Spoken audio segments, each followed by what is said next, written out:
Let's see. Do I have Uh, the chat? uh, oh God! I did something terrible. Uh-oh. What did you do? Uh, uh, okay, okay, it's good. It's good. I'm fine. I'm fine. So, hello, World Wide Web. I'm Dr. Shado, the Internet Personality List here, and welcome to Live and Wired. Or, if you are watching the recording of this after the fact, welcome to pre-recorded and probably over Wi-Fi. And joining, as so far usual, is that long-haired creepy guy Yo, and Patricia Miranda of Old School Lane. Hey, everyone. How's it going? And welcome to episode 3, which I can't remember what I named it. Oh, yes. No button for you, I think? No button for you. Yeah.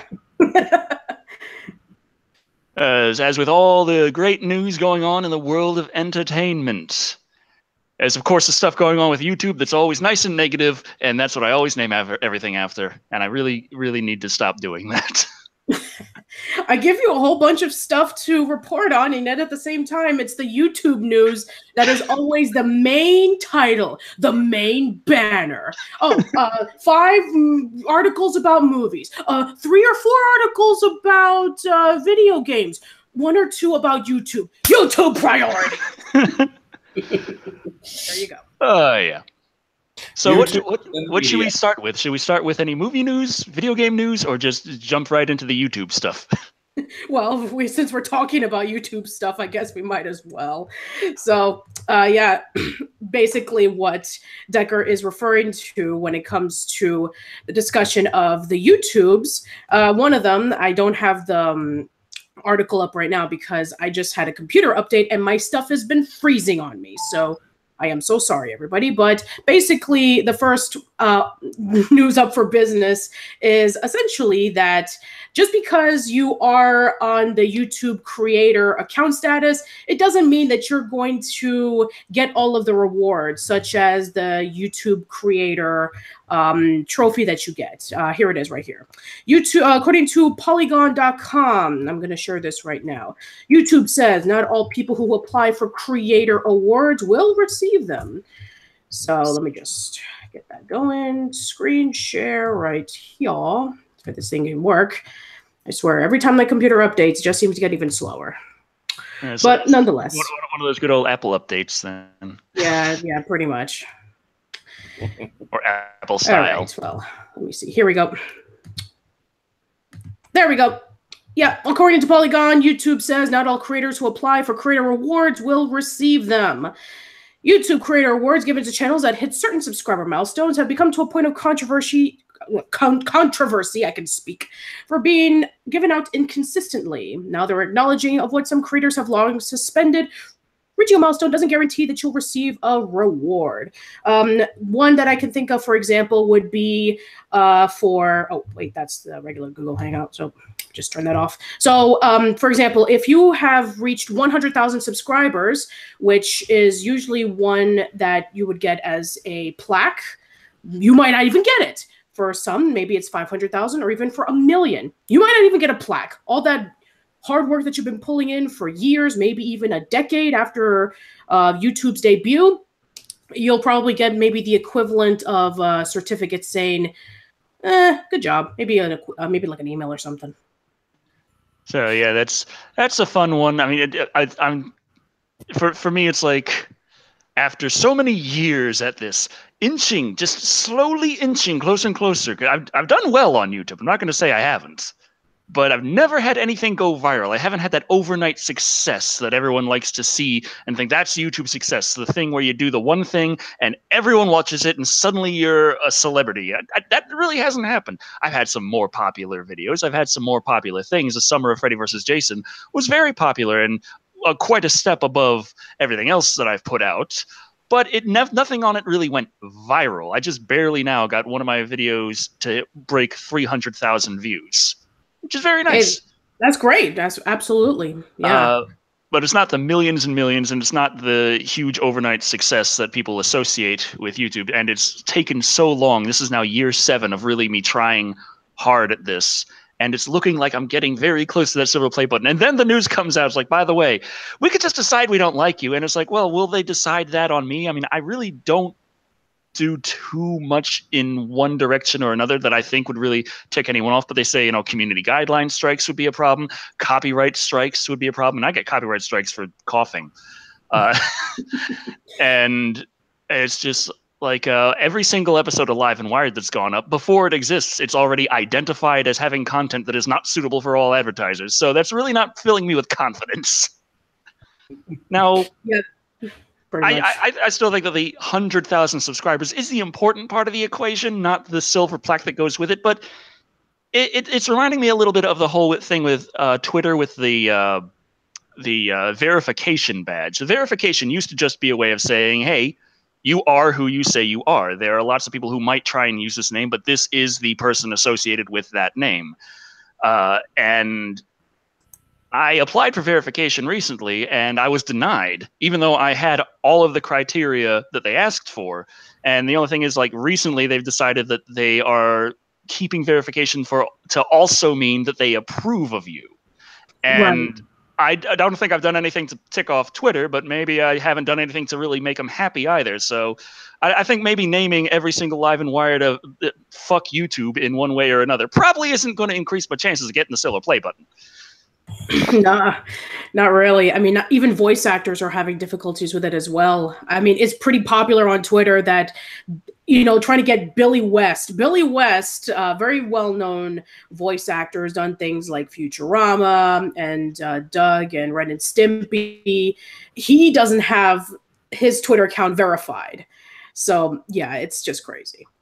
We have our first $2 question from Luke1234 saying, Decker, how did you meet your fiance? God, okay, Cupid.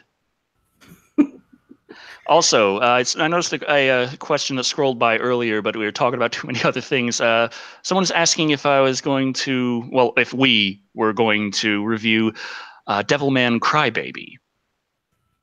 Devilman Crybaby? Is that a movie based off of the Devil May Cry video games? No. It's a Devilman anime series on Netflix.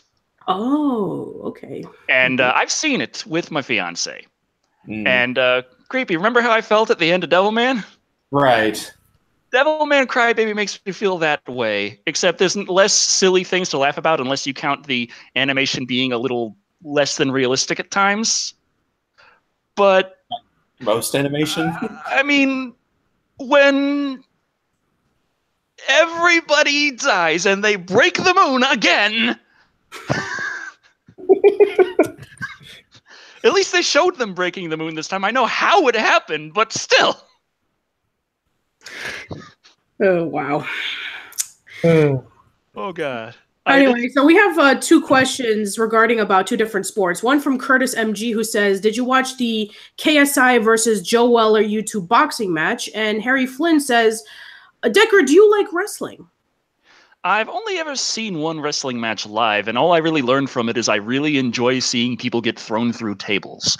But I've never really felt enthused to follow wrestling as a sort of, ballet, soap opera, or whatever you want to call it. Just, there's a fantasy aspect of it, and I don't have any problem with that. I just don't really, just give me Table Smashing Hour, and I'll tune into that. But tell me which one of the wrestling events is effectively Table Smashing Hour, and I'll probably just sit there. I'll pay-per-view that shit.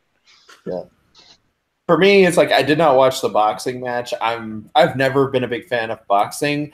I was into pro wrestling in my late teens, like 19, when I was in college, early on in college, and I got into it for a little while, and then I just kind of fell out of it. It just sort of drifted away. Like it was something I was into for about a year, and then I got tired of it, I guess. Or I don't even really remember what it was. That the big thing about it is that I remember there was this one major pay-per-view event in like late on in the year that I wasn't going to be able to watch, and then after I didn't get to see that, I was kind of, like apparently a lot of things happened during that event that were important, because when I tuned in the next week, I didn't understand what was happening.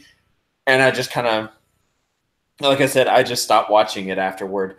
But plus, around that time, there were a lot of things that were happening that kind of soured my stomach. You know, like when they make big changes, or when characters suddenly pull what they call a face heel turn, where they go from being either good, air quotes, or a face, or to one of the bad guys, or just something spontaneously weird happens, which seems to happen in pro wrestling a lot.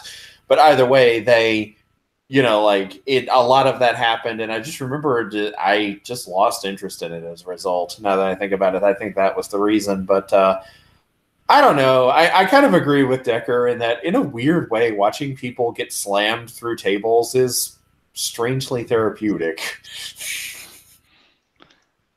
I have nothing pretty much to say about wrestling or boxing or anything for that matter. Just that when I was in high school, wrestling was becoming popular because of the likes of Rey Mysterio and Stone Cold Steve Austin. Then when I was in college, MMA started becoming really popular. So yeah, I just know it from the people that I know and people that would be talking about it, but I've never seen any of that stuff myself. Also, there was a question, I believe, for just generally any of us, about what movie was the blue thong gay stripper moment from? I think that was Romeo and Juliet, if I remember. Yeah. Yes, it was. Okay, someone actually in the early '90s made a modern day musical gay porno adaptation of Romeo and Juliet, only nobody dies at the end. So this is so in addition to this being a porno where guys are doing each other up the ass, they're also spontaneously bursting into song. And like, as wild and as crazy as that sounds, the Blue Thong's gay stripper moment still managed to stand out.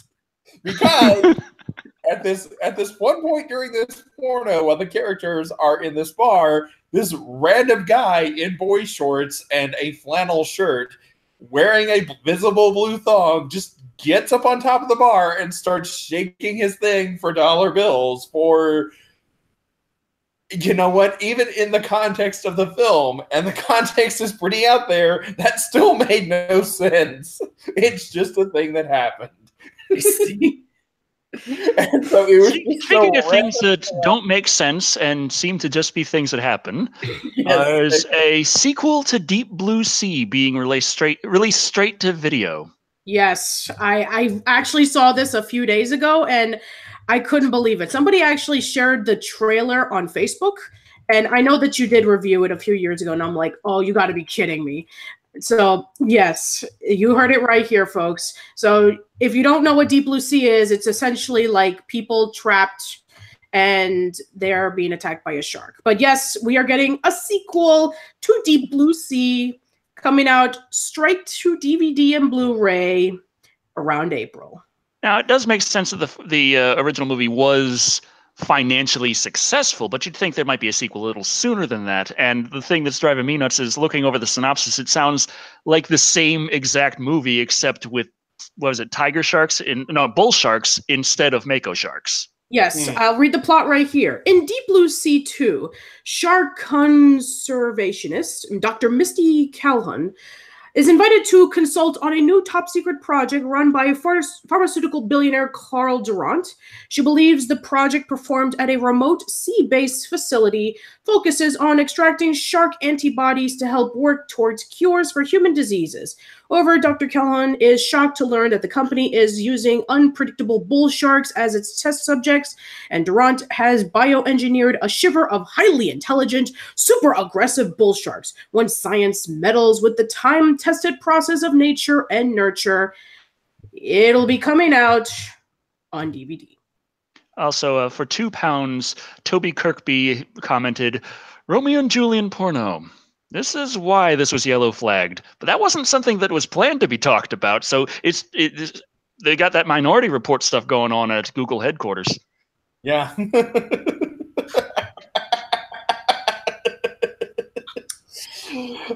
Also, in regards to what Decker said earlier, you know, like it sucks for everybody the way YouTube's policies are changing, and they just seem to be changing more and more to screw people up. But like, I'm like, yeah, but when I think about it, I was never really one of YouTube's favorites anyway. You know, my videos never achieved the kind of circulation that even Decker got, and like, Yeah, like, you know, like even Decker, like that guy, right? It's seriously.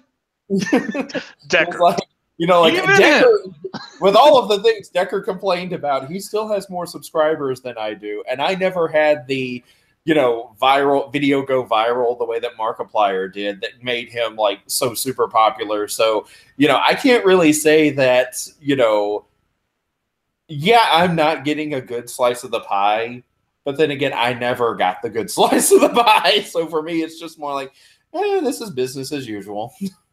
Right. But anyway. We have a comment from actually we have two. Let me just scroll that up real quickly.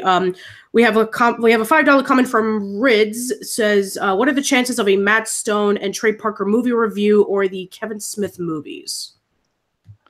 Oh, Kevin Smith. I've seen quite a bit of Kevin Smith, actually. No, a lot of that really wouldn't work for my general genres, but I don't know. I really like Jay and Silent Bob Strike Back. Sorry. But there was also the other comment from Luke1234, $2. Leprechaun versus Chucky. Who wins?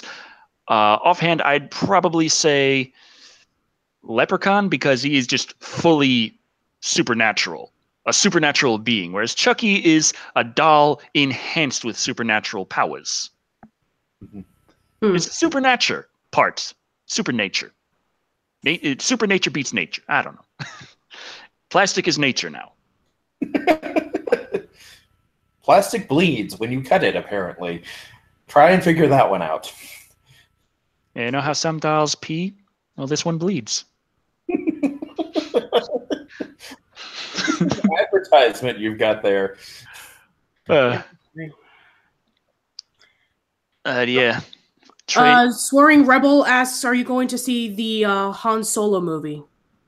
I intend to, probably not in theaters, though. Like, I'd want to see the Predator in theaters, if I can. But Han Solo, I'm not feeling particularly enthused to go that far out. Okay, that's fair enough. I hope that no one can hear all this stuff going on in the apartment because I keep hearing people screaming outside. I only heard that one thing, and I wasn't able to. I didn't know what it was. It sounded like a squeaky door opening. It's kind of like that, except coming from people's throats as they run around in front of the door because that's a public transit area. It's fun. By the way, moving soon. Did you know that? Oh, really? Where to? Moving most likely with my fiance. Like, I don't see any reason why not, but things can pop up all the time. Things go crazy. I know this, but the plan is fiance's got a nice place built for her that's going to be finished being built probably around the end of March. And she's going to be going in there, and then I'm going to be going in there, and then we're going to be in there, and then they're going to be like, yay. And hopefully we'll be able to get more things done more efficiently because I won't have to, say, go down to the laundromat for 3 hours to deal with laundry. Be able to do laundry in the house now. And I'll, be able to have my desktop and my Surface and be able to get work done on both, and you'd be like, yay. That's the hopeful plan. That's the future. That's what I built up in my mind. And I'm like, hold out. Don't spend all your money on beer right now to dull the pain. We really need to keep your mind focused here. Whenever I hear a plan that involves Decker keeping his mind focused, I'm like, okay, here we go. Betting slips.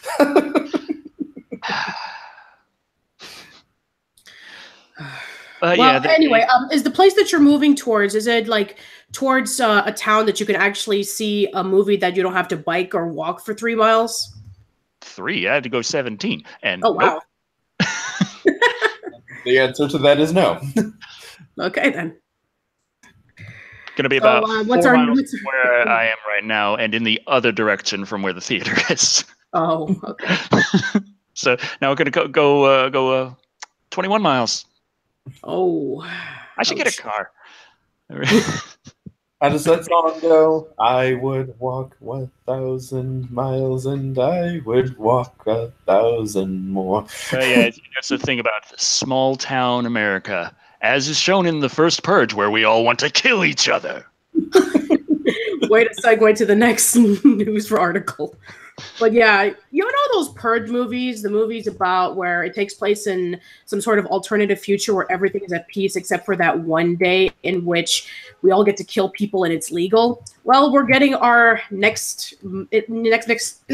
speaking, got our next installment of the movie, and it's going to be a prequel, and it's going to be quite an interesting inspiration. If you can tell from the hat, it's red. And it has white lettering. Take a guess on what it's based on. Oh boy. Yep, we're going there, people. It's a prequel. This is essentially going to be like where the Purge originally came from. So, yeah, basically it's a prequel that's talking about future America that's so plagued with crime and hostility that the government decides that an annual day of legal crime is the best solution. Now we actually get to learn about where it came from, which is basically this. It's essentially a telling of MAGA, or Make America Great Again, with the hat and that font. And it's coming out on the 4th of July because America. Yes, yeah, the previous Purge movie, Purge election year, wasn't political enough. I feel like they're trying to make a point with all of this, but for the life of me, it's just flying right over my head. See, this is the part where it's like I try to be just avoid politics as much as possible on the show because it's entertainment. But then you get something like this, and it's like, well, that's the fucking topic now, isn't it? Yeah. I'm like, I'm not even sure we need to discuss this. This advert is doing so much of a better job of saying things as it is. It's just there.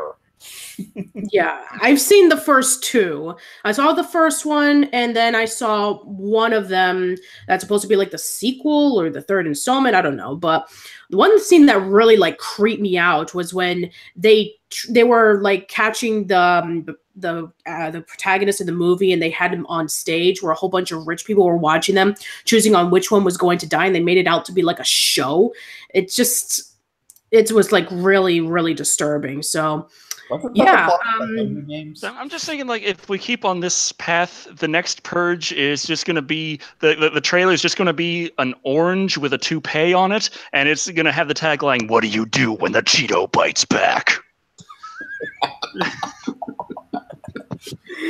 Well, you throw the bag away and buy new Cheetos, because if they've gotten so moldy that they've achieved sentience and are craving human flesh, it's time to throw the Cheetos away.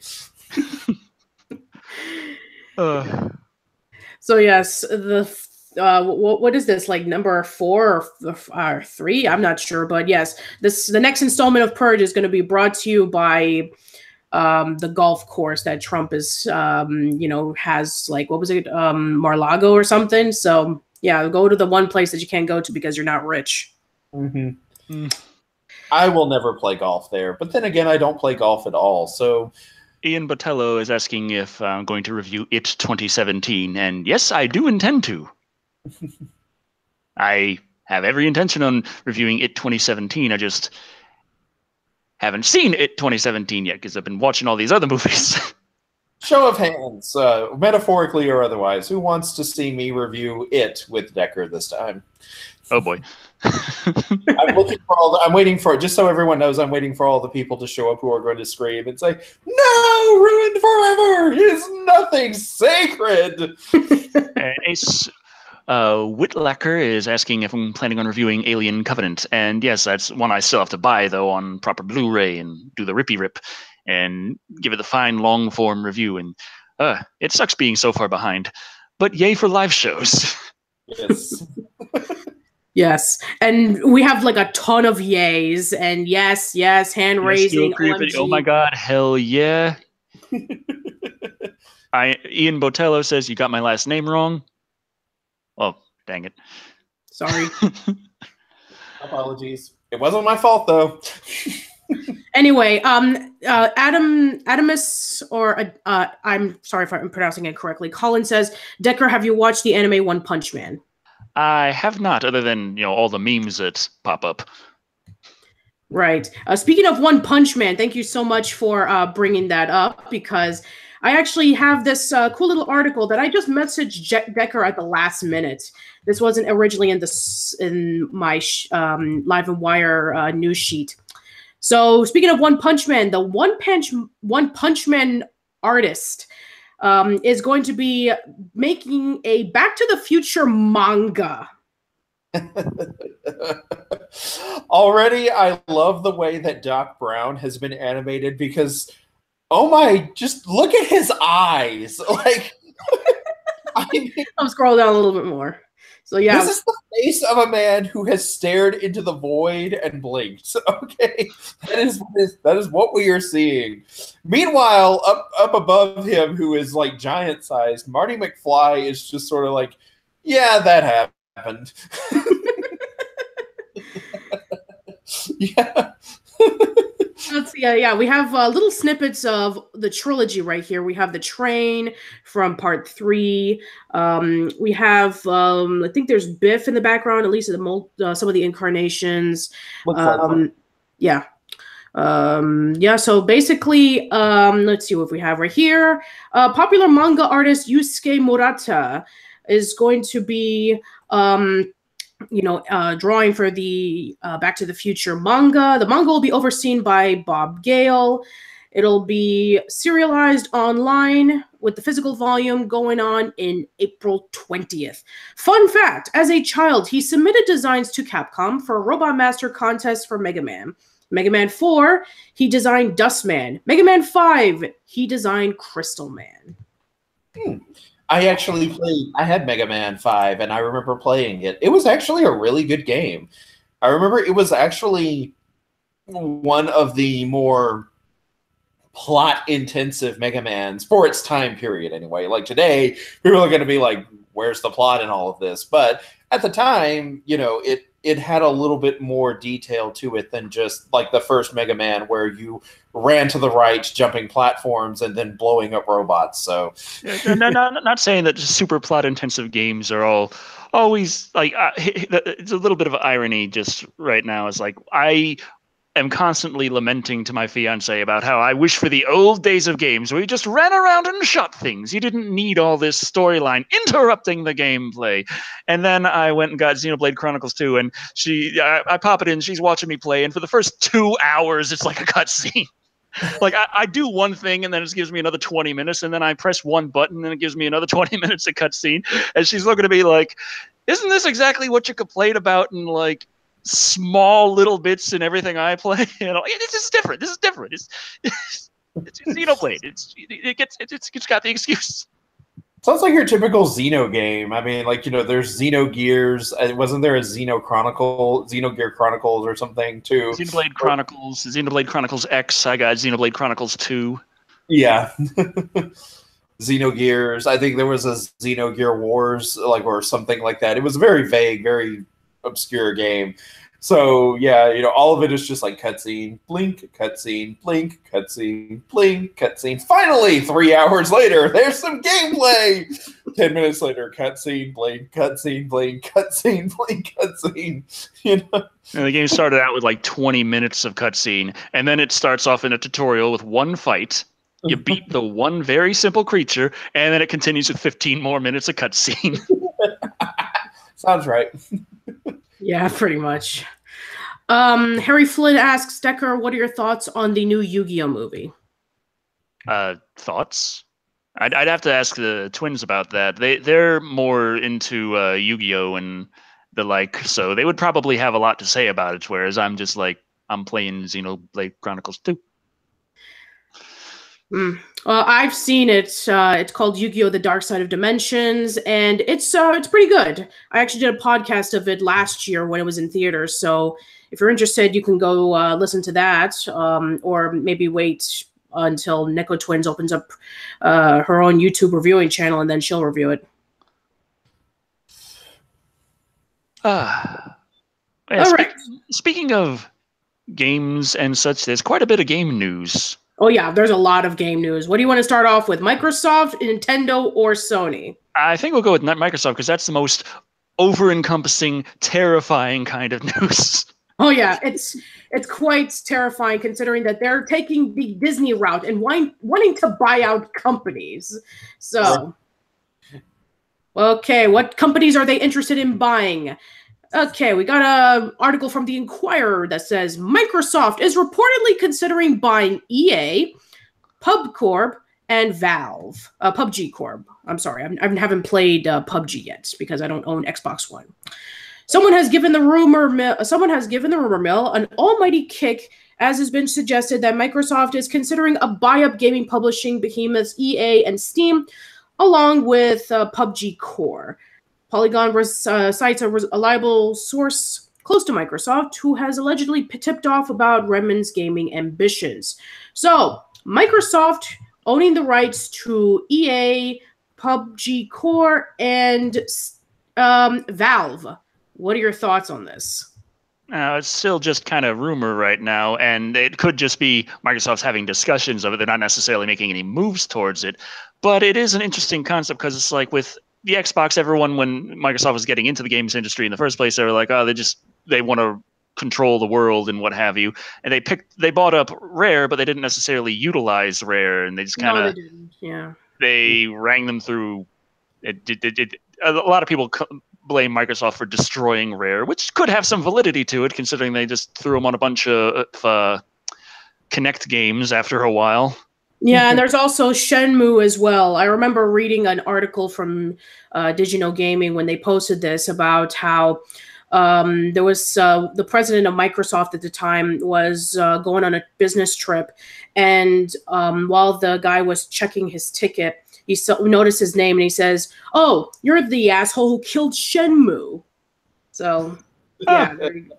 Joy. So, we had to wait like another 15 some odd years for the Kickstarter for Shenmue 3 to happen. Yeah, I know.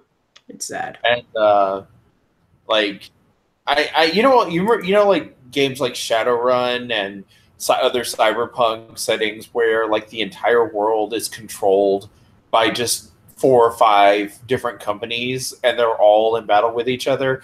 I'm reading things like this and I actually get a little bit freaked out by it because I'm imagining 50 years in the future, Microsoft, Disney, and give me another example. Give me a name one more for me. Like Walmart.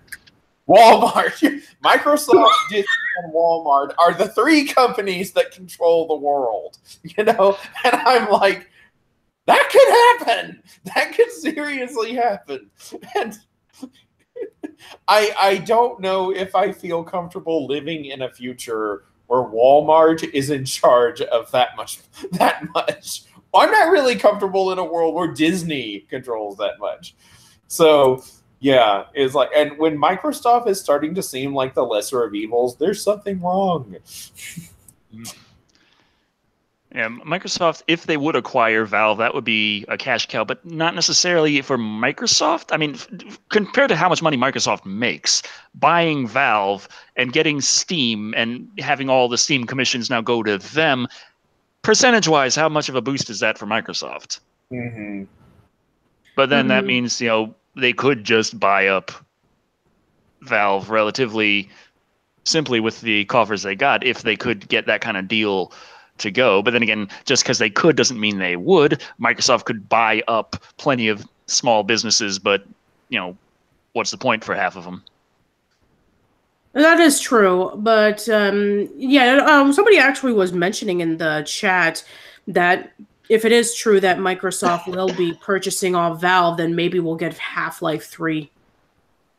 Yeah, but if Microsoft is the one pushing Half-Life 3 through, it's not going to be the Half-Life 3 we want. No, It's going to be the Banjo-Kazooie nuts and bolts of Half-Life. Oh, God. Imagine what Half-Life 3 would be. Instead of a third-person shooter, we'll probably get, like, I don't know, a beat-em-up, maybe a rail shooter similar to Time Crisis. Candyland. Gordon Freeman is going to just be totally jacked. Yes. Oh, speaking of once games genres used to be one and now they're the other. I actually found this out, even though that this was like around since last year, but now it's relevant for this coming month. So around last year, we had a reboot of one of the worst 90s platformers of all time. That would be Bubsy.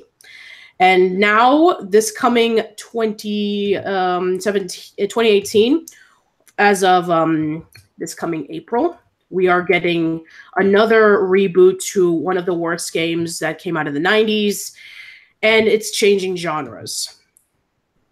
Shaq Fu is getting a new game. Shaq Fu, A Legend Reborn, launches trailer brings the Fu. Instead of a fighting game, it's going to be a beat 'em up. Coming soon to PlayStation 4, Xbox One, Nintendo Switch, and PC.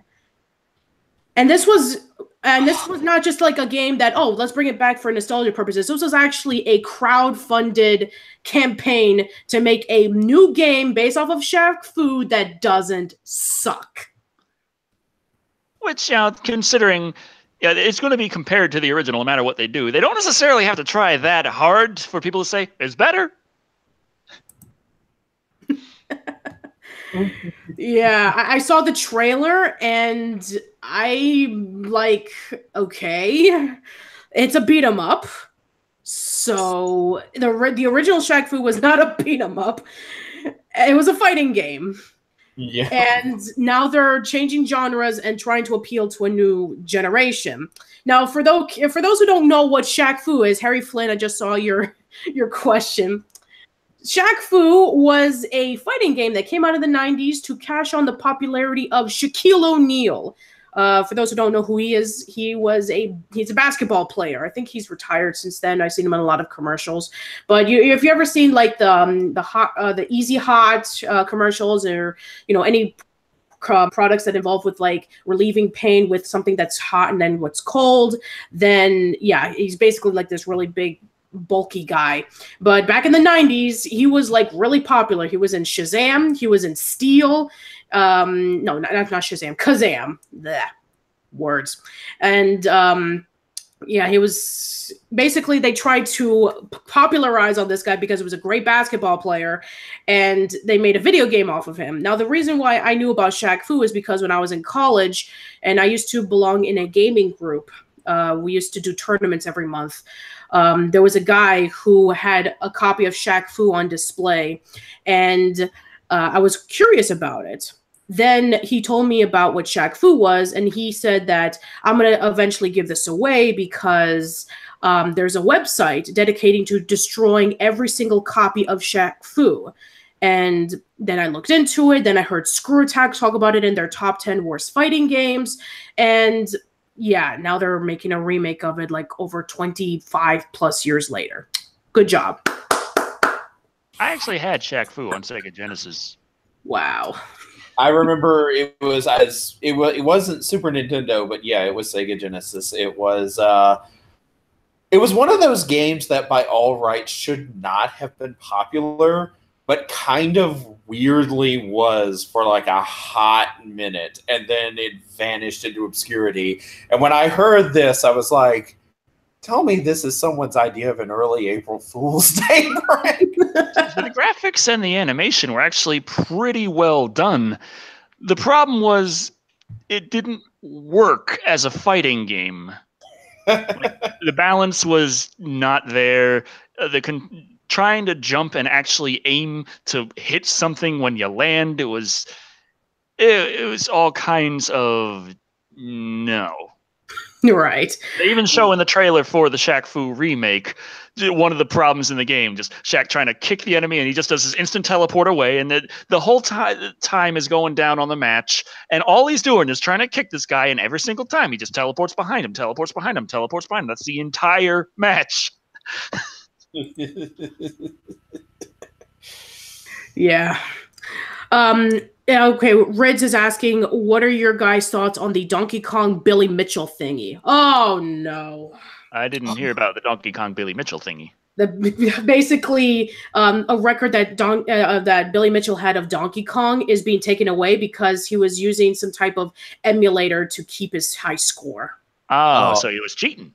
Yeah, he was cheating. Joy.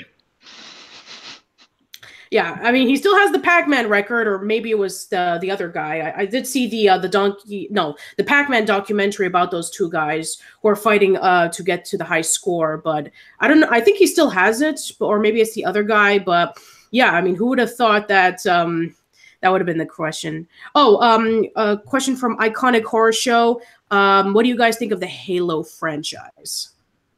I just played the crap out of the first one to some insane degree. Played a little bit of the second, and then I never played a Halo game again. I don't know what's wrong with me. Sorry to disappoint, but I never got into Halo. I also saw a comment from Joseph Stalin earlier demanding that I talk about the upcoming Alien game, you American swine. Well, your communist overlord demands, so do so. Problem there is I really don't know very much about the upcoming Alien game, other than the fact that it's been announced and they've said it's going to be a shooter game in the Alien franchise. And I mean, I can think of ways that I would see about, personally, how I would design a shooter game with the Alien franchise and try and keep it in the spirit of Alien, nice and scary and all that. And I would really hope that it would incorporate something like virtual reality, because I'm on a big virtual reality kick right now, if you haven't noticed. And I think that would be absolutely awesome. But at the same time, I don't know, because they really haven't said much other than the fact that they're working on one, which I pretty much could have guessed without them even announcing it. Nina, to answer your previous question, I've only played Halo 2, but that was because it was part of a lineup of tournaments that I was part of at the time. I even threw a few tournaments myself back in college, and Halo 3 was coming out. So I have played Halo 2 and 3. I have not played any of the other ones. Yeah. On the topic of popular games, there's also the new trailer for God of War and the announcement of the release date of April. Yes, April 20th is the release of the new God of War game that's coming out. That's pretty much the only news that I have regarding with Sony, because it's been pretty slow. Just the only thing that I saw was that the PlayStation 4 was really close to outselling the PlayStation 3. Other than that, nothing really special or out of the ordinary. Nintendo, on the other hand, we'll get to that in a minute. But yeah, there's a new trailer for God of War on the PlayStation 4. It's coming out on April 20th. And it's essentially a sequel to God of War 3, but at the same time, it's a reboot, because it's a different gameplay, and it's Norse mythology instead of Greek mythology, which is plagued throughout the entire franchise. Makes a lot of sense what they would change mythologies, because Kratos has pretty much killed every single god and titan, with the exception of Aphrodite. But other than that, I've actually seen a handful of the trailers. Really excited about it. Basically, it's about Kratos and his son fulfilling Kratos' wife's last wishes to be buried, and her ashes being spread over to the highest part of the mountain. And, they'll be confronting with a bunch of the gods from Norse mythology, fighting off the creatures from Norse mythology, etc. Actually sounds kind of awesome. It's great, actually. If you have, I remember I saw this E3, I believe 2016, had an amazing opening to the E3 conference with music performed by Bear McCreary. He's done a lot of music in movies and TV shows nowadays, Walking Dead, Outlander, and he's doing the soundtrack for God of War. And now they just opened up with a huge gameplay with Atreus, who's Kratos' son, and bringing them out to the forest and the world of Valhalla. And it's amazing. I'm really, really looking forward to this. The thing that I'm concerned about with God of War is, I played the original God of War the crap out of it, not so much of the rest. I do that with a lot of game series. I play the crap out of the original, and then every other one I'm like, yeah. But I mean, I can tell just from all the trailers for the new God of War is that the gameplay is going to be vastly different, and I'm wondering if it can keep the God of War feeling to it. I mean, you don't need the exact same gameplay to keep the feeling, but one of the things with God of War was the very visceral, very violent nature of the gameplay. It was very violent. There's a great scene in which they're fighting off this giant troll, and Kratos uses his Spartan rage mode and basically just attacks it and uses an axe. He has an axe now. He doesn't have the Blades of Athena anymore. So yeah, it does get pretty violent and brutal in some of the gameplays that I've seen, and I'm just really interested in all the other creatures that are going to be shown. And yeah, I think that also taken into account, we don't need to worry about like the gameplay wise. I mean, it is vastly different than a previous installments of God of War, but I guess they're changing the pace up because just to revitalize the franchise. And for a lot of people, they feel that with God of War Goes to Sparta and Ascension, that they felt that it was getting a little bit stale. And for some people, they are really glad that Kratos is actually showing a more calmer and subdued nature, because in every single game, he's always angry and vying for revenge. So now he's actually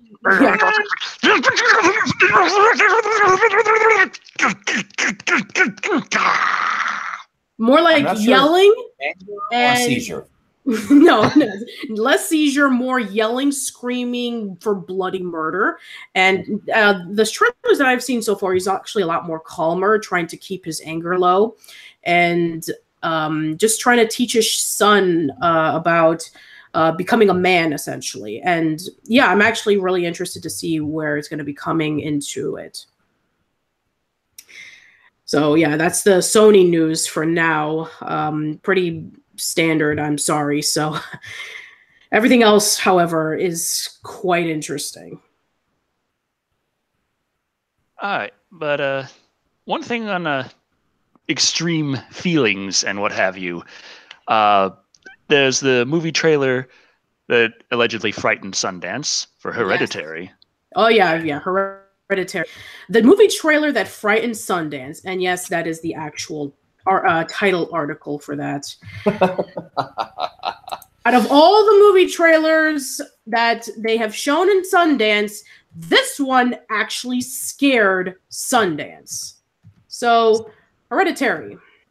Real quick, Yeah, just for clarification, hasn't the Sundance Film Festival featured movies that include incest?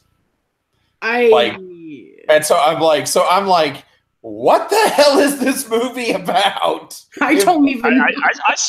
I watched the trailer earlier after you sent me the link, and I gotta say, as far as horror movie trailers go, this one actually kind of impressed me. It looked like something of some real spooky substance in there. Yeah, I was quite surprised myself. So basically, there were lots of tweets right here. Tweet saying this was the scariest movie I've ever seen, one of the most disturbing and terrifying films in years. It's so disquieting, you'll be gasping for air. And here is the plot. When Ellen, the matriarch of the Graham family, passes away, her daughter's family begins to unravel cryptic and increasingly terrifying secrets about their ancestry. The more they discover, the more they find themselves trying to outrun the sinister fate they seem to have inherited. And we have this cool-looking upside-down house. That is and yes, the trailer is for you to check out on this article at the Nerdist website. And yeah, let us know if you have seen it, or if you haven't, then go check it out and let us know your thoughts on it. Yeah, I really enjoyed in the trailer the way it worked with cinematography between the little miniature houses and the people, and how it all was coming together, and just the stuff going on with the weird family and all all of the psychological stuff going on, and the stuff that actually kind of worked. The part it was all building up on top of each other. So something that by itself seemed kind of innocuous, something like if I saw it in any other horror trailer, I'd just be like, well, that was just a general horror trailer. but the part like in the classroom where the one guy just looks over and everyone else around him is like perfectly normal, perfectly fine. He looks over and sees his reflection in the glass, and his reflection is looking back at him with this insane grin on his face. That alone was just, it actually was kind of freaky with the way everything else was built up around it in the trailer. I suppose, but then again, it's just that one trailer, and I'm sure maybe as time goes on, maybe if the movie will be coming out in theaters or on DVD or Blu-ray, maybe we'll, judge for ourselves to see how this movie stacks against all of these people who are clearly frightened of it. I just think that based on other horror trailers I've seen, a lot of them just leave me feeling like, well, yeah, that was definitely cut to try and be creepy, and it did the horror trailer thing, but it doesn't tell me anything about the movie. I feel like I understand a little bit more about what's going on here, and what little I understand and what I don't understand is all working together to unsettle me. Right.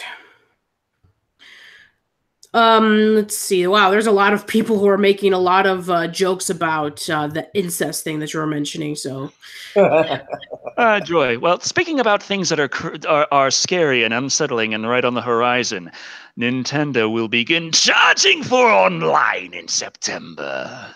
Hooray! About time too, considering that it's pretty much. So, yes, let me just get that real quick. Yes, so. Yeah, they were supposed to start charging at the end of 2017. Like fall 2017 was the original slated period that they were going to have the online charges start. But then it got delayed to 2018, and now they just mentioned which month in 2018. Yes. I will be doing it this coming September. If I can get my screen to work. It's not working because, of course, it's not. That was one of the things that a lot of people did not like about the January presentation for the Nintendo Switch. Was one of the first things they said was, by the way, you got to pay for online now. Right. That was like all the information they gave about it. Online will cost you money. Yep. Because of course it does. I mean, it's not like in other sites in which they're for free, but nope, we have to pay for it. Oh yeah, so let me just pull it up. Okay, Scotty Dinkins is asking, hey guys, what do you all think of the Scooby-Doo and Supernatural crossover animated special? Yes, this is real. I am definitely on board for that. Like, this is a thing that I feel needs to happen, and now it is. I've never seen that TV show, and I mean, it makes a lot of sense compared to all the other ones that we've had, but Supernatural, since it is like supernatural and Scooby-Doo does deal with a lot of like horror, I guess it does make a lot of sense why Supernatural TV series and mystery and horror come together. So yeah, it's pretty much a match made in heaven. But then again, I've never seen the TV show, so I don't know how well that would gel. And somebody's at the door. That's me. I'll be right back. Sorry. Right. Sure. Well, I could give the Nintendo Switch Verge article a read here if I can set this up right. Yeah, go ahead. Okay. Mine is not working. All right, let me see. Chat. Share screen. There we go. And yes, share. Yes, that's what I'm trying to do. Okay, now everything is weird. Everything is weird. Okay.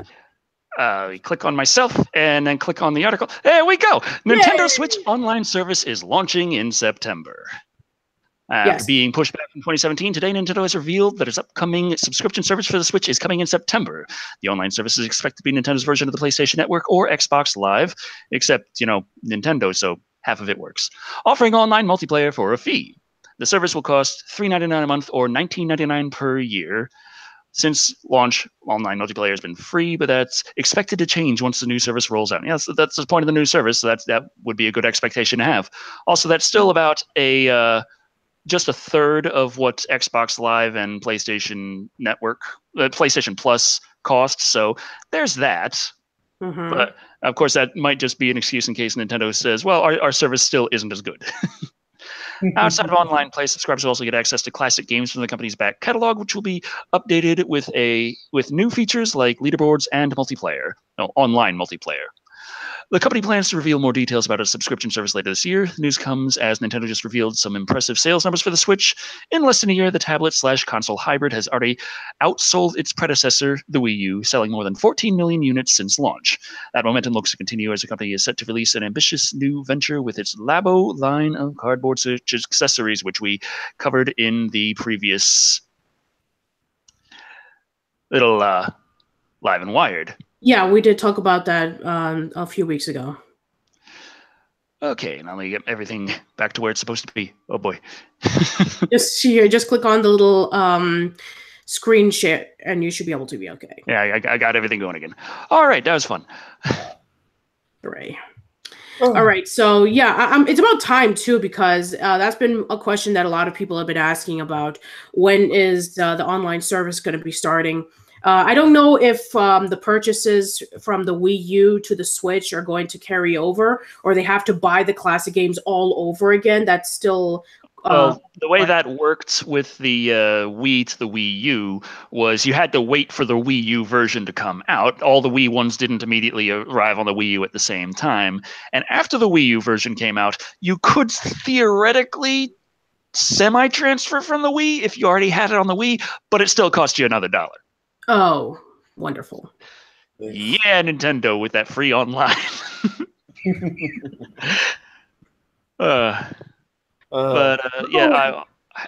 Jake the drummer is asking if I've heard of Doki Doki Literature Club, and I've recorded about 10, 11 parts of it, so I hope so.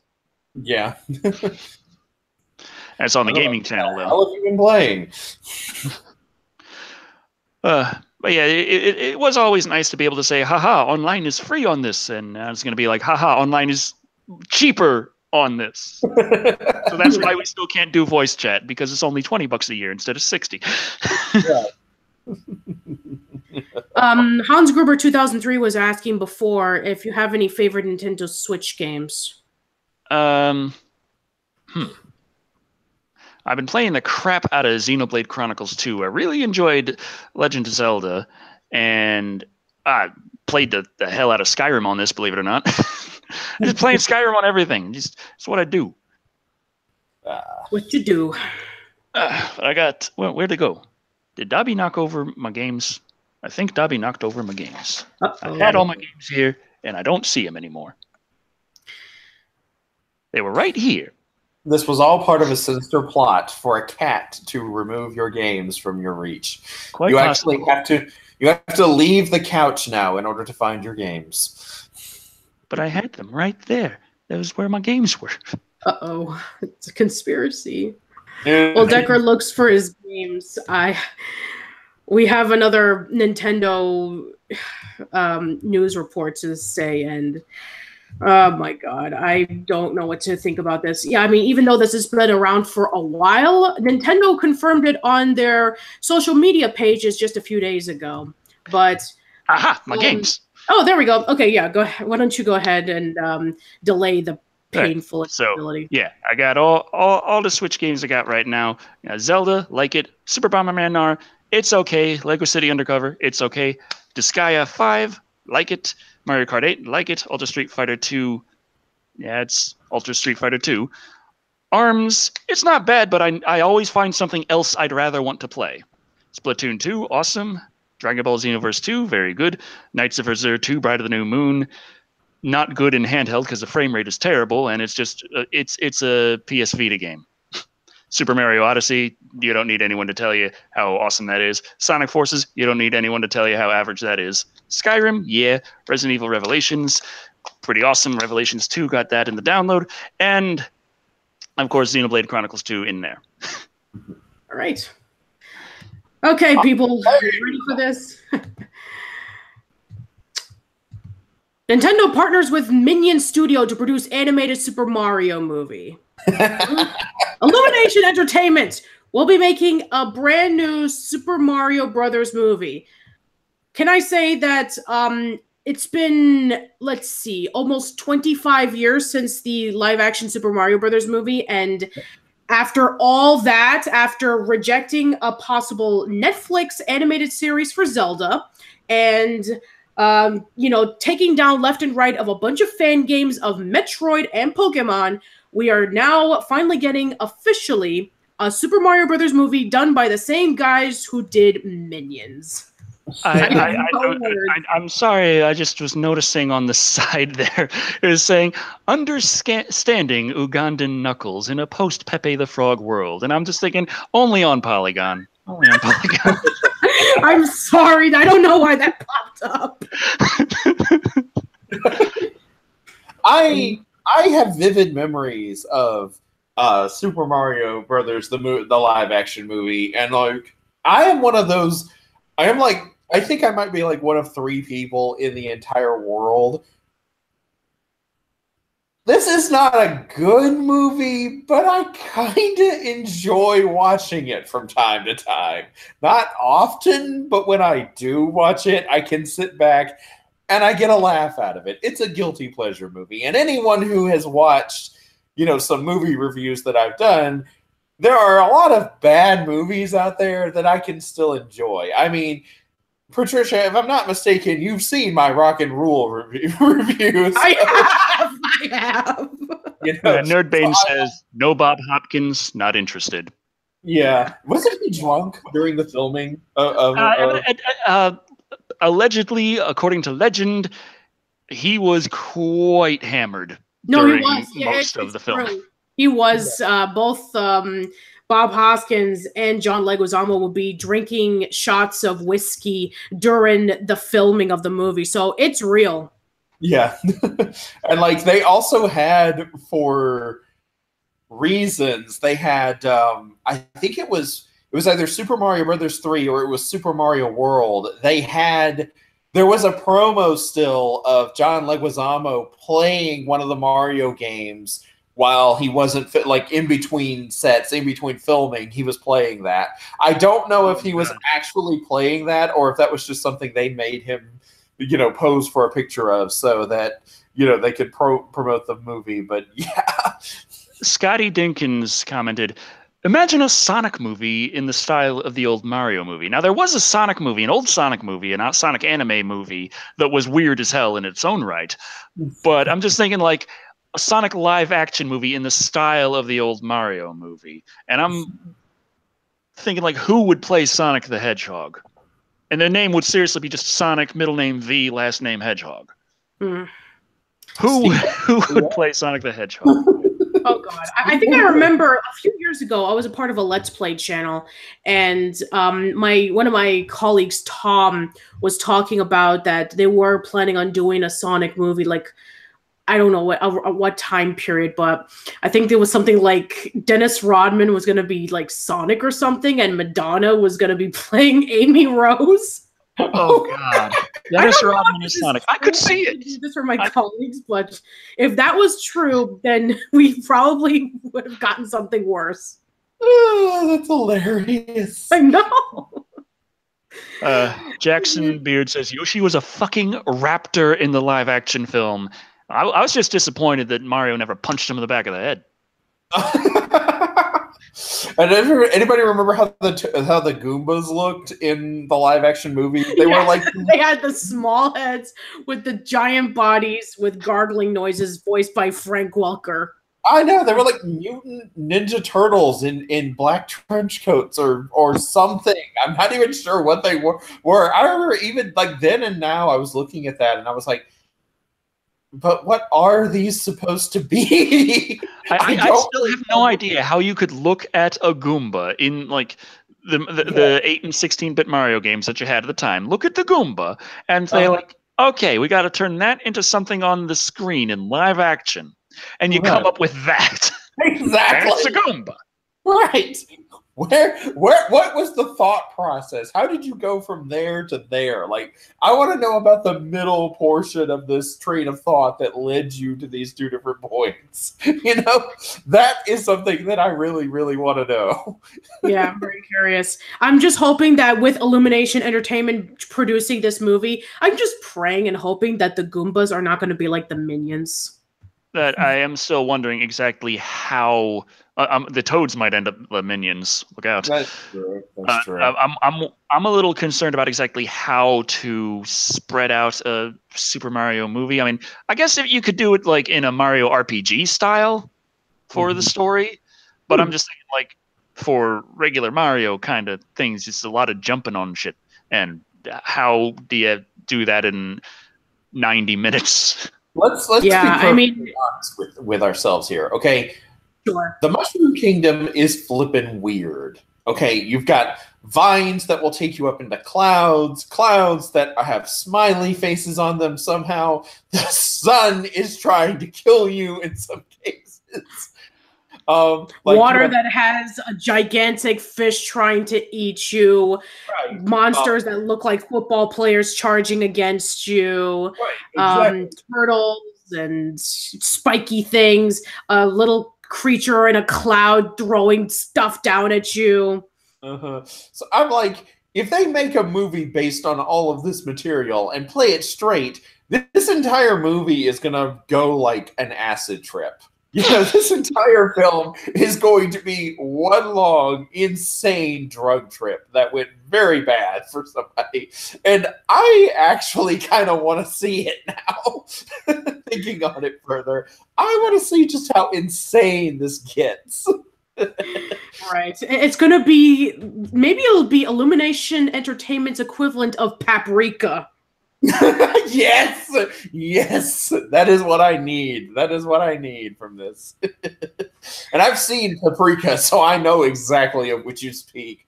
I saw that movie when I was in college, and I was in an anime club where we would like watch either like 2 or 3 episodes of a random anime or a movie, and one of them was Paprika, and my God, I was never the same after that. But talking about from somebody who was introduced to AMV Hell Zero from this. Talking about video games and randomness is one thing that always comes up. One of the most random games of all time, Diablo. And with that, there's news of the Diablo creator creating a 2D roguelike game. Going back on topic. Thank you, Decker. I guess we were getting a little bit all over the place. Apologies. So yes, for those who were fans of Diablo back in the 90s, the creator is creating a brand new indie game. It is called It Lurks Below. It is a 2D side-scrolling roguelike video game. And the guy who created Diablo is making this game all by himself. And here's some pictures of it. I don't know when it's going to be coming out, but it says... you're not sharing screens right now. Oh, right. I don't have it on. I'm sorry. There we go. Presentations. Yes, I did good in presentation class. Anyway, so there we go. Here is the game. It Lurks Below. It Lurks Below. The game's combat will see players using wands, basically guns, and tools like a pickaxe to fight and dig through the game world. Those weapons will carry their own stats and elemental abilities, as will enemies. I'm taking inspiration from the Diablo series, where every monster has its own trick. And let's see. It's going to be coming out on Steam this year. Beta will be limited to 200 people. As mentioned before, he is making this game all by himself. So if you are into side-scrolling roguelike video games and you were a huge fan of Diablo back in the day, then you might want to check this one out. See, I'm thinking I'm probably going to really like it because not only am I a huge Diablo fan, but I also am a fan of Terraria.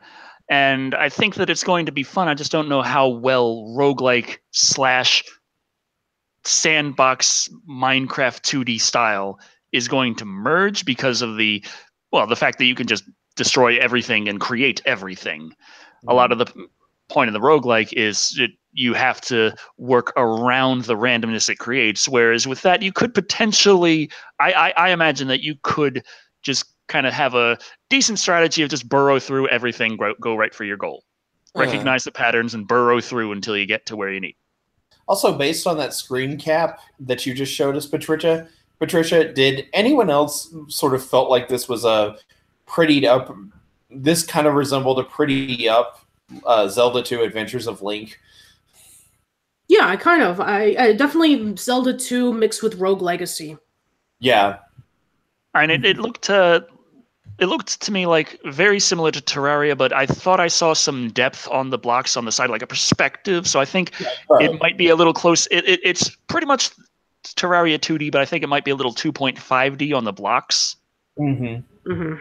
That's what I meant. Like I noticed the same too. Like there's better shading. Like this is 2D and it's going back to like 8-bit roots, but at the same time, the shading, the cells, the dimensions on the blocks are much more vivid and more eye catching. So I'm like, they weren't able to do that back in the day.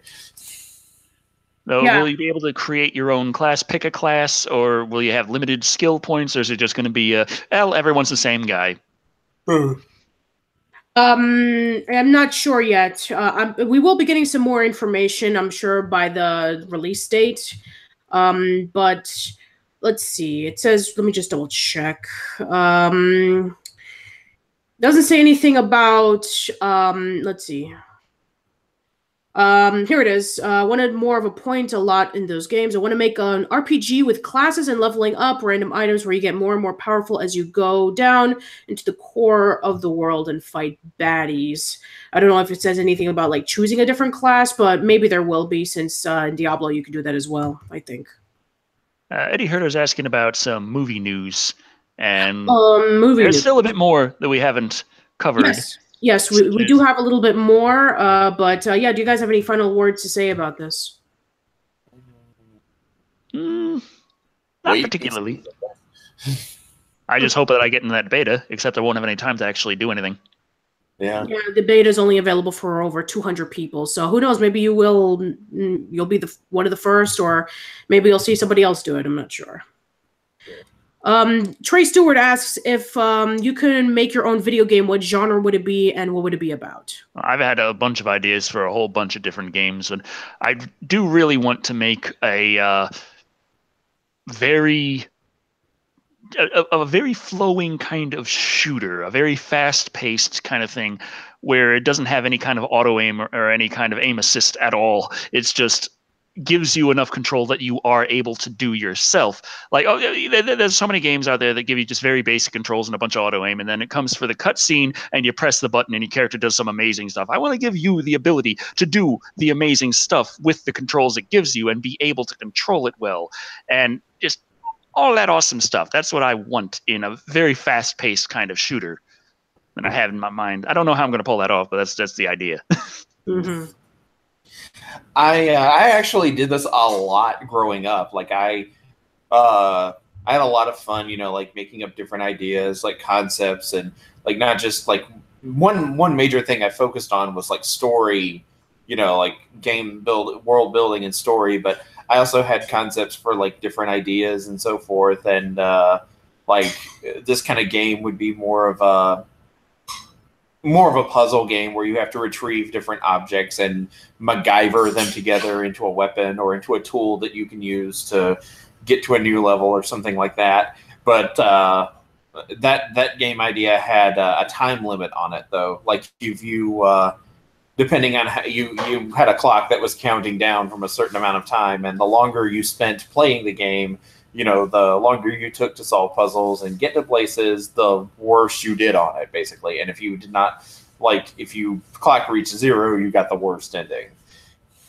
Oh, that sounds interesting. Of course, that was actually, bear in mind, this was something I came up with in, 99, 98, 99. I like tooling around on every little tiny intricate thing, so I'd do terrible. Mm-hmm. Yeah, so it's like...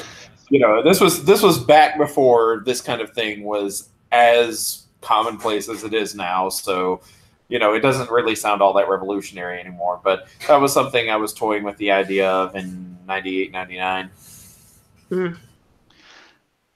As for me, I've always either wanted to make either a 3D platformer mixed in with a little bit of exploration, or I've always wanted to have maybe one of those atmospheric video games similar to Journey, in which you just wander around and you just take in the environments, and maybe there's like a story behind it, or maybe it's like a character-driven story. But I haven't really decided on what I would like to, have as a video game if I were to create one.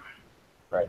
I actually pitched this idea to Decker a while back. It was a year or two ago, where there was this game that came out for Super Nintendo and Sega Genesis called Zombies Ate My Neighbors. Oh, I played that one actually. Yeah. Yeah, and it was a ton of fun to play. I mean, like, this was just there was not really a whole lot to it. It was just two teenagers going through blowing up, caricatures of famous horror movie monsters, but it was just such a blast to play. And I actually asked Decker at one point, take basically this concept, but put the two of us into the game. Like, what would it cost to get something like that off the ground and put it on Steam? And he was like, somewhere between 10 and 15 grand.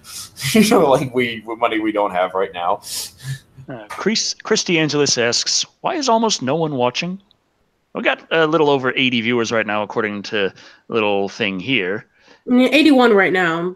And that's a bit lower than the episode 2, a lot lower than episode 1. But episode 1 was like the first time I went live in a long time. So yeah.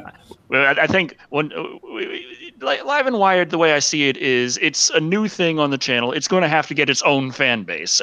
People are on the channel because they like the reviews. They don't necessarily, not all of them necessarily are on board with Live and Wired. Live and Wired has to garner its own fan base even on this channel.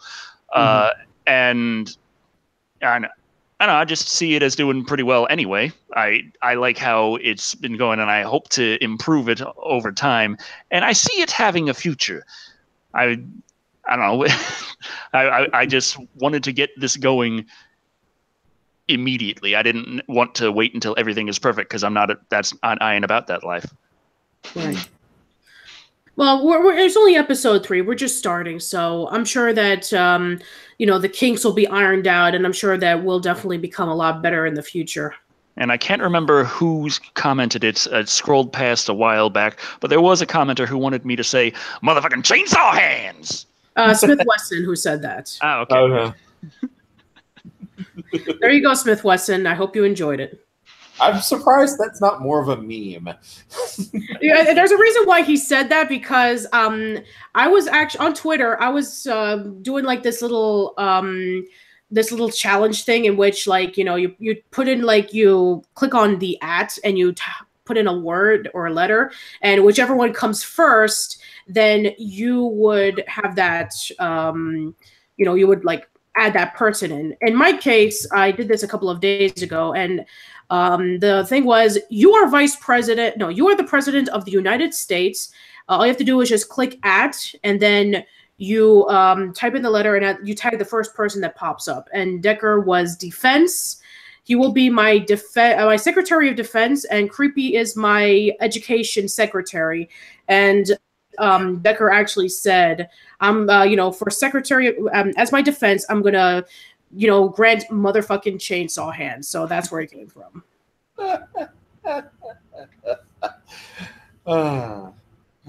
Oh, mercy. So yes, I'm actually curious, Creepy. I mean, how would you give education for all the kiddies if you were to be my education secretary? Also, I realize now, since you mentioned Twitter, I didn't create a Twitter poll for Live and Wired. Oh. This episode, I didn't have anything. I didn't have anything planned. I don't know what to do. So, I'm gonna have a 15-minute Twitter poll on @DeckerShado on Twitter for Live and Wired poll. Do you want more Live and Wired polls? Yes, no, or pancakes? I actually vote pancakes, because pancakes are awesome. Well, the poll is up right now in case you want to.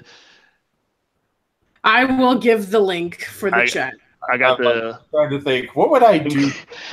Posted in the chat there. I should put it in the description while I'm at it. Yes, please do so, because the last time that you try to have put in the little pop-up Yeah, that didn't work. adaptation. It didn't work. It kind of worked, but it didn't work. Yeah.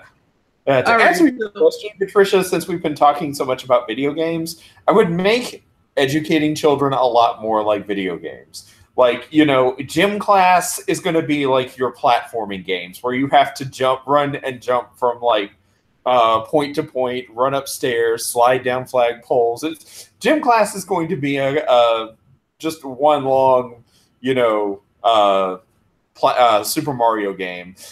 For things like science and physics, that's going to be like your PC games that are puzzles and, you know, object finding, object hunting and something like that, where you have to click on different things. So instead of, you know, just sitting and taking notes, you're going to be learning how to combine you know, today in science, you're going to be learning how to combine these 3 chemicals and these objects to create a bomb that is just powerful enough to blow a door off its hinges in case you are ever captured by enemy terrorists.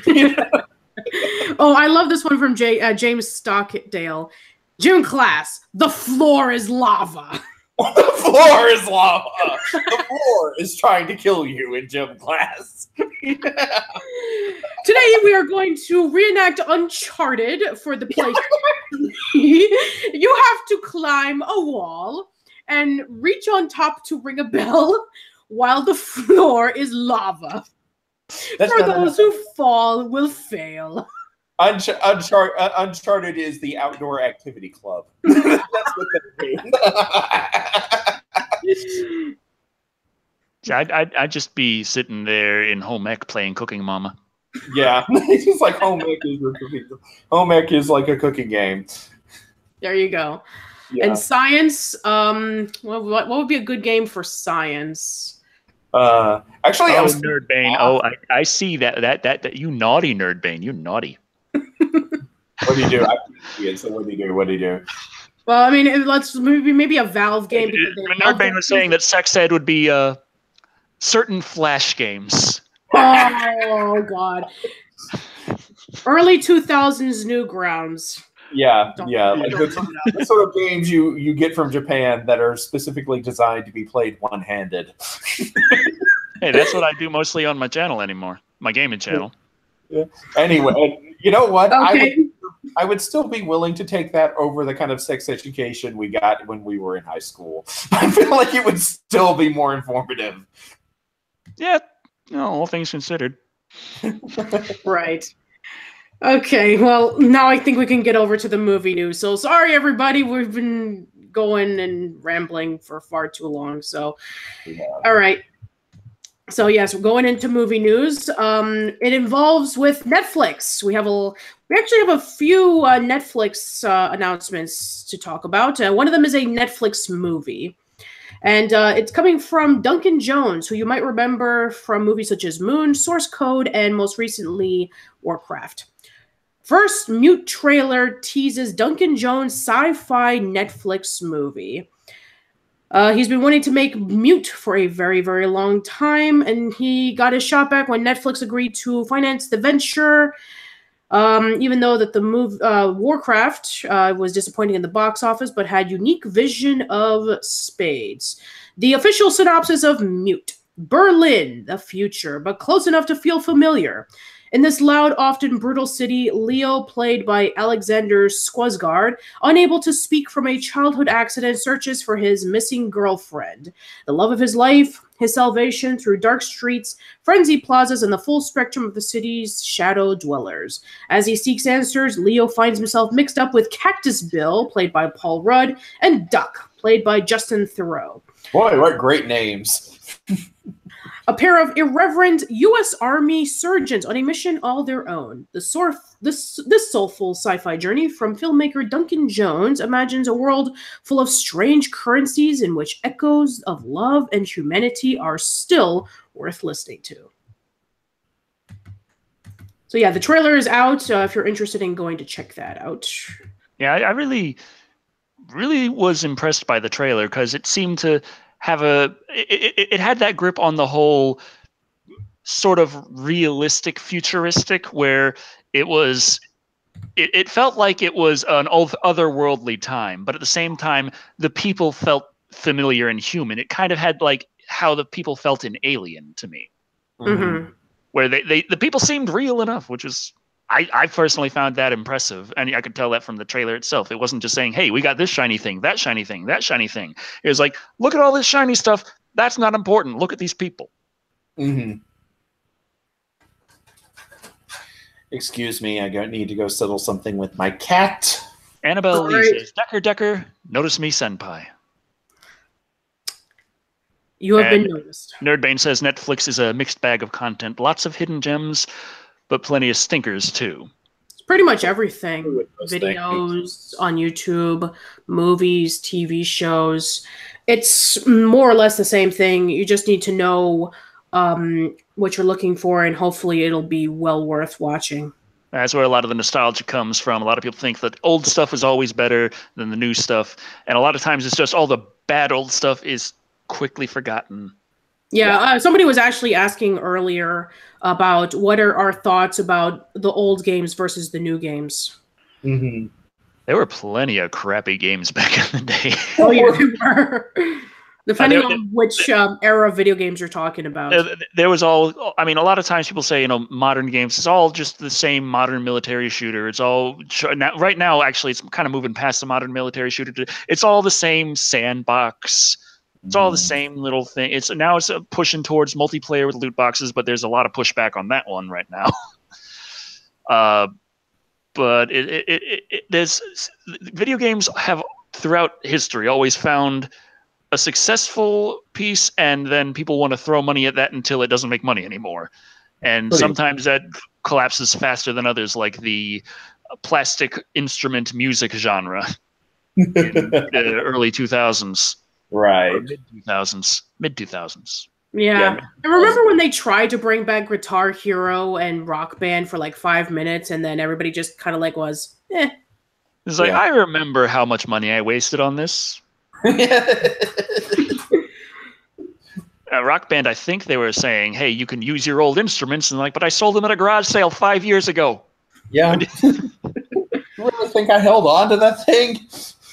Whereas Guitar Hero is like, hey, you got new buttons. By the way, everything is full motion video. It's like, what? Oh. We have a $2 question from DimeBlade17 who asks, will you be reviewing Jeepers Creepers 3? And yes, I don't have it on the schedule yet, but I want to get it on the schedule soon, along with a whole bunch of others that I really need to get to, like War of the Planet of the Apes, like Alien Covenant, like Hatchet 2 and 3, and Victor Crowley. And, so many of the ones, following up ones that I have covered all the rest of the series of, or at least some of the series of, and I really need to get through. There's so much that I'm like, okay, I got to get this, I got to get that, I got to get that. It's just, it's funny. I remember another question I got a while back of, do you ever wonder what you're going to review next and not be sure? It's like, well, there's too many things right now. And even if there weren't the things that I know I really need to do, like Alien 2 on Earth. That's one thing I've wanted to do since I started the show. Mm-hmm. It's still, there's just so many. The channel's at the point where there are so many requests that I don't think it could be possible that I'd just be sitting there one day like, man, there's nothing to review. I don't think you'll ever have that problem. Trust me. And Terminator Salvation, like Switchboard said, also Spawn Jr. for $2 saying, creepy, where's Chibi Thulu? I think this is going to be like this for every single episode because that was from last time as well. Ta-da! There you go. Hello, Chibi Thulu. Okay. Yeah. Mute looked really interesting to me. Mute looked like proper sci-fi that was really clean, but it didn't feel clean. Mm-hmm. It had grit with the characters, even though all the areas and stuff were like a lot shinier than the ship on Alien. Mm-hmm. Yeah. Speaking of which, I guess we can go over to the next thing that's coming out on Netflix. We're going to go from Netflix movie to Netflix series, and it's again sci-fi. It's one that's been popping up for a while. I think it's out as of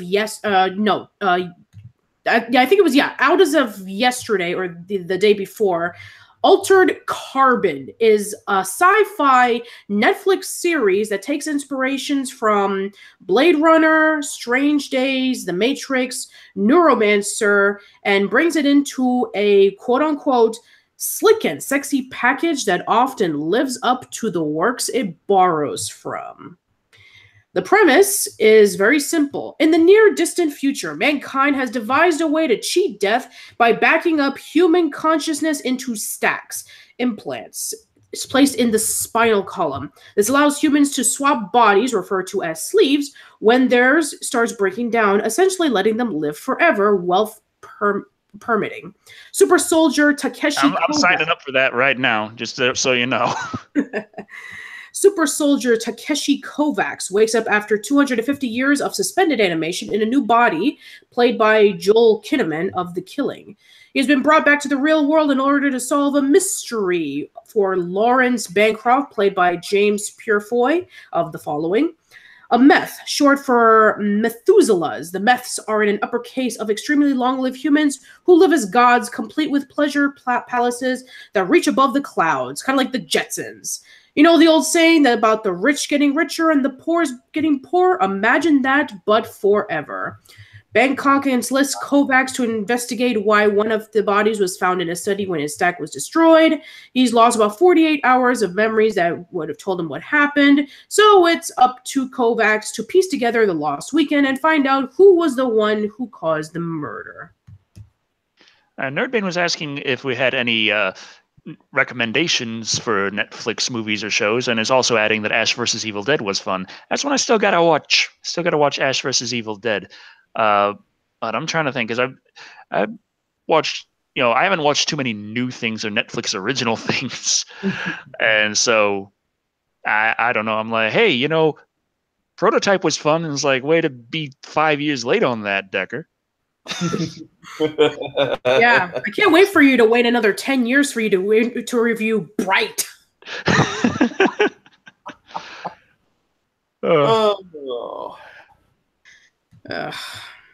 Anyway, but yeah, it does sound very interesting, actually. It does kind of just from the looks of it, it definitely does look Blade Runner-esque. Annabelle Lee says they recommend What Happened to Monday.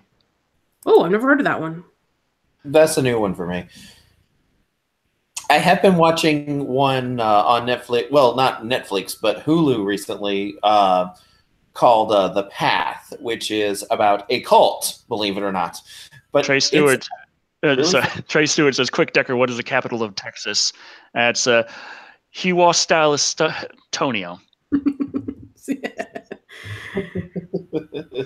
Tonio. Anyway, but I'm sorry. Go ahead, Creepy. I've been watching The Path on Hulu, and it's pretty good. It's about a cult, believe it or not, but it manages to be both interesting and fascinating because the characters did pull me in, more so than I expected them to. But as far as Netflix goes, since that's what everyone asked, I cannot recommend Stranger Things enough.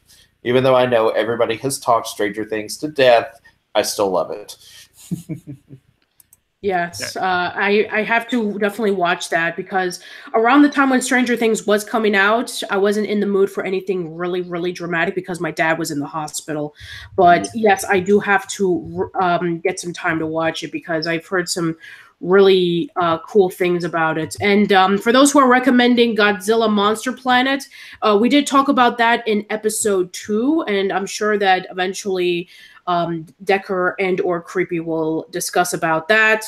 And Kong, King of the Apes, which is the animated Netflix series focusing on King Kong, which takes place in the future, and he's a superhero, and he has a jetpack. Yes! Oh, hell yeah! Yeah. But, wow, dang it. I had a thing on my brain. Now it's gone. Uh-oh. That happens. Maybe it's down on the floor where you thought your games were. What is it? Man. That's okay. That's it. About Stranger Things. Stranger Things, there we go. I saw not all of it, but part of it seemed entertaining. The things that always bother me about things that are set in the 80s They tend to try and make it seem like the 80s by having people wearing 80s fashion at all times. And they pop into a scene, and there's a radio on in the background playing 80s pop music. And I'm listening, watching the scene, and I'm like, that's not a scene from the 80s. That's not what people did in the 80s. That's the fashion people wore, but they were listening to music from the 60s. Oh, I don't know. People listen to current music in the 80s too. Some, but not all the time. Not every single scene where music is on. It's like a 50-50 split between popular 80s music and nostalgic 60s music. Right. Actually, I guess it would be like if it was 20 years, like if somebody were to make a movie back in like towards the future, let's say like if somebody made a movie in 2040 and it would be a movie taking place in 2018 and would be dressed the way that we are and we'll be listening to music from the 90s or from today. But yeah, I guess depending on how old you are, especially since these are like teenagers, I guess they're like into like the newest things like MTV. I guess it would make a lot of sense why they would be listening to current music that is playing at the time. Yeah, but my mother had control over what was playing on the radio. So I listened to the Beatles and the Monkees. Well, I guess it made a lot of sense because back in the 80s, the Monkees would have been really popular because for anybody who's interested in Nickelodeon history, one of the members of the Monkees, Michael Nesmith, was creating a show called Pop Clips, which is essentially a precursor to MTV in which they would show off a lot of music videos. So, yeah, you know, people from the 60s and 70s would have still been a little bit relevant in the 80s. So, yeah, you have a point there, Decker. It's like why we're still talking about Backstreet Boys and Spice Girls. They actually had a reunion not too long ago. And now I've got to figure out a way to work a Spice Girls clip into the next time Decker and I do a movie together, review a movie together. I'm sure Chibi Thulu would be happy that you're adding a Spice World clip when you're discussing about, I don't know, it. What would be the 80s equivalent? The Go-Go's? Yeah, the Go-Go's. Except the Go-Go's actually played their own instruments. Okay, the poll on Twitter, on Live and Wired, got 32 votes in the 15 minutes it was up. So nice. Not bad. Not Awesome. bad. And it came out 44% said yes. More Live and Wired polls. 3% said no. And the clear winner, 53%, pancakes. Pancakes always win. Hooray for pancakes. Yes. Hooray for... And we got some nice nice gifs of pancakes. This is too good not to share. Let me just click on my thing. Share my screen. Yes, share. Okay, there we got some nice pancake on a dog. Now that is a waste of perfectly good pancakes. Lovely pancakes. Yes. They're all kinds of good. Yum, pancakes. Yum. Everyone agrees on pancakes. Yum, yum, yum. President Pancake is official. Live and Wire brought to you by IHOP. Go there when you're stoned. No, you go to Denny's. We don't have a Denny's over Are here. you speaking from experience there, Patricia? Yeah. I do have experience because when I was in high school, one of my friends and I, we went to see a movie like really, really late. And it was like around maybe 10:30 at night. And it was pretty much almost abandoned with the exception of a few cooks that were like working late shift. And they were looking at us with like these really beady red eyes and they were asking for our order. And we can tell that they were pretty high. Yeah. And it was not fun, especially since I think one of them got our order wrong. So, yeah, not a good experience to go into Denny's at 10:30 at night. Yeah. And there was no other place that was open where we were. We were Right. like in this dab of like a plaza with every other store closed, and the Denny's just so happens to be open. Yeah. We don't have Denny's in this area though. We have a Huddle House, and I'm not sure how. I don't know if they're open at like 10:30 at night. I've never tried that before, so maybe it's something I should experiment with. We've actually almost gotten through all of the news articles, I think. Yeah, I think we only have one or two more. Let me just double check. Yeah, we have one more actually, and it's another YouTube news. So we'll start off with YouTube and we'll end with YouTube. Hooray. Yeah. But it's That's nothing called really that special, to be quite honest, unless you're a journalist or a news broadcaster, which you guys are going to be pretty disappointed if you are that case, because we have an article from TechCrunch. To fight propaganda, YouTube will now label state-funded news broadcasts in the U.S. They will offer viewers more transparency where news broadcasts get their funding. According to a company announcement, YouTube will now add notices below videos that are uploaded by broadcasters who will receive some level of government or public funding. So, yeah. See, Hooray. I'm not sure this is going to have the exact result that they might be hoping for, because I think the idea is, hey, we want people to understand that the news from the state-funded news organizations is the news. So we're going to put this little label on it to say this is state news, therefore you can trust it. The problem is the whole thing is people don't trust establishment right now. That's the entire reason we have the president we do at the moment. And when Twitter tried to say, okay, no, not Twitter, Facebook. Facebook tried to label things fake news. And they would label things as fake news. And when they would label them as fake news, people would share them more often. People would read them more often. And it had the exact opposite effect of what they were trying to do.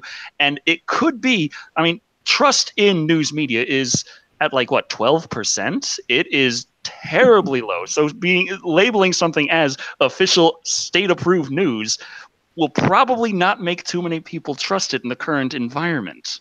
Yeah. Like, I am wondering if they're hoping that they can, like, do this in a roundabout sort of way. Like, since they're giving state-approved news that's been labeled on YouTube, they can, like, people will avoid that and gravitate towards anything that's not labeled that, and therefore the other ratings will jump up, and YouTube is somehow profiting off of that without actually saying they are, since they saw a similar reaction in Facebook. Yeah, and you have to be careful of where your source is, because if you're saying something really serious and it comes from a source that is wrong, you're going to look like an idiot. A few weeks ago, over in the Aaron Meta show, we were talking about Milo Yiannopoulos. I don't know how his name is pronounced. I'm sorry, but he was stating some really serious news reports from a country that their website that he claims that is real, but the website just so happens to be the equivalent of The Onion. Yeah. Oh, that's always fun. It's kind of like people were sharing a Logan Paul image lately. They cut off the header, and it just shows a picture of Logan Paul saying, Logan Paul didn't realize that people die when they commit suicide. Problem is, if it still had the header, you saw that this was an article posted on The Onion. Yeah. Yeah. So people are sharing it without that, and people are getting outraged because they don't realize that it's not real, because that important information was kept away from them. Right. Yeah. No, that's pretty much it with our news for this episode of Live and Wired, unless you have any other things to talk about. One thing that is interesting is a little YouTube news related to my channel over the last week that's actually semi-good, but also concerning because of the fact that it seems like good YouTube news, and that always makes me worried right now. But I noticed numbers going a little strange in the last week, and I'm wondering if the invisible rules, the algorithms in the background got a little switch or what, or if Live and Wired is really helping like I thought maybe it would. Like increase the engagement on the channel by about 400%, and look at everything get recommended more often. And after after the second episode of Live and Wired, little time goes by, and suddenly a lot of my videos are getting recommended more often. Mm-hmm. And not only that, but at the same time, YouTube Red earnings have gone up. YouTube Red views haven't really gone up by a huge amount, but the earnings from YouTube Red have gone up quite a bit, like over a cent per click from YouTube Red, which is huge. And it's I'm looking at it like, okay, things look up. Things look like they're going to be going well. That's very good news. How long is it going to last? And YouTube Red is directly coming out of Google's pockets. How long until they change that? Am I actually going to get that in my Google check, or are they going to say, sorry, this was an error? Yeah, I don't know. Yeah. So yeah, it's very interesting. It looks positive. It looks good, and subscriber growth has actually gone back up. Currently, in the last week, I'm averaging about 100 new subscribers a day on the channel, which would put to about 3,000 a month. So it's like 3 times as many subscribers as the growth was before we started doing Live and Wired. So Yeah. how much of that is because of algorithmic changes? Because there were some changes if YouTube Red revenue has gone up that high. And how much of it is because of just working with the system with getting engagement higher thanks to live streaming? Yeah. I don't know. My subscriber, I did get a jump in subscribers, and I had mentioned in, I think it was last episode, that my subscriber count had kind of lagged and dwindled to, very, very low in the past 6 months to a year, and that, in the last month, it started climbing again. Not like I didn't like pass 7,000 yet, but I have noticed it going up, and I'm happy about that. That's good. But I did wonder if being on Live and Wired, I was thinking like, well, what have I done differently in the last month? I've been on Live and Wired, so yeah. So it's trying to figure out, like, is it correlation? Is it causation? It's really hard when the fact of the matter is YouTube doesn't let us know what the rules are or what how the algorithms work. Yeah, I understand why on some point, because it's a lot harder to game your channel when you don't know the rules. But at the same time, the rules are supposed to be set up in a way that people will naturally try to do things that are good for making good content.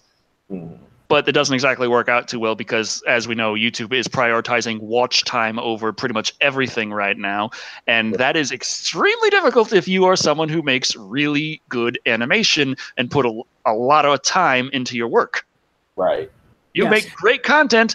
It's not going to be recommended anytime soon. But you make good stuff. Speaking of content, one thing that someone asked me recently was, whatever happened to Midnight Wink Theater? Short answer is, I'm bringing it back. So that's going to be happening. It has a separate channel. It's going to be happening. Yeah, it's happening. It's it is going to be on its separate channel. It has its own channel now, so that's happening. And I have finished the Scooby-Doo review. I have not uploaded it yet, but I did finish it. It took a while to get this review edited because I had to use the HD version, and this laptop that I'm using now does not like HD at all. Like, it does not like Blu-ray format at all. So it was a review that was a lot of work to get out, but it is finished, and I'll be uploading it as soon as we're done here. That's fantastic. I'm really looking forward to it, Creepy, and I think I know what it is, and if it is, I'm really excited. I think Smith Wesson just wants me to get this demonetized even harder, but hey, it already got the yellow dollar sign, so may as well. And he'd say, "Goddamn sexual motherfucking Tyrannosaurus." I love my fans. Jackson Beard is like, Smith, chill out.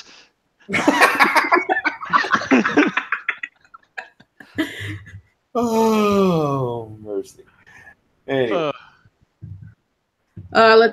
So yeah. We've been going at this for about an hour and 45 minutes plus. Yeah. So, yeah, I guess that would be Live and Wired. Episode 3.